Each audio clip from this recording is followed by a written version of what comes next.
Greetings, my excellent friends. Welcome to Speed Skating Deconstructed. What makes a skater great? Thank you for watching. Thank you for subscribing. Thank you for your comments. I'm always learning from you, so thank you so much.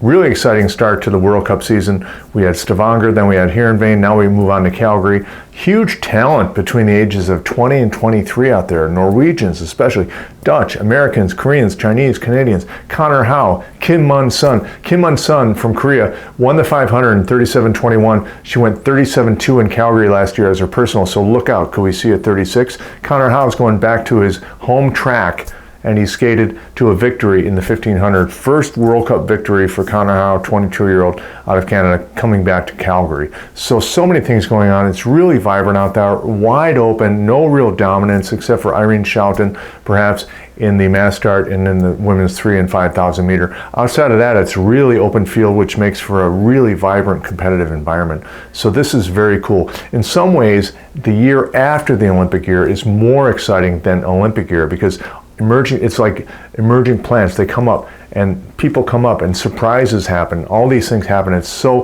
textural and so many things are going on. It's real interactive and it's great to see. You know, you've got Marijn Schaperkamp from Netherlands. You've got Bo Snelling. All these people are coming up and we've never even really seen these people on the international stage. So that's what's great about post-Olympic year. Second thing to deal with if you're competing in Calgary is you were at 1 meter in Heerenveen, 1 meter above sea level. Now you'd be at 1,100 meters above sea level. What are you going to do with that? Less friction, faster ice, thinner air. You're going to have to deal with that physiologically, track pattern, etc. And the last thing about track pattern, do you know the dimensions of your track? I've been trying to find that out for 2 days.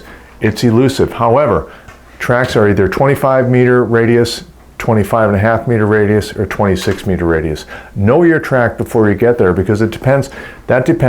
Everything depends on your setup. You don't want to have 10 extra meters at the end of the straightaway you don't know what to do with, for example. You don't want to exit the turn and be too early into the straightaway. You need to know this stuff because at the speeds you're going, you have to master track pattern. Track pattern is dependent, on the size of the track and the radius of the corners and the length of the straightaway. So know that stuff. And Calgary most likely is different than Stavanger or Heerenveen. I'm not certain of that. I'm trying to find that out. But know your track. It seems to be like this top secret stuff. Coaches don't want to talk about it. ISU doesn't even want to talk about it. I don't know why. But it would be like a football field is 5 meters shorter than it was last game. You're going to have to do something with that. So you have to know your track. That's part of being a responsible skater. And we'll talk to you next time on Speed Skating Deconstructed. What makes a skater great?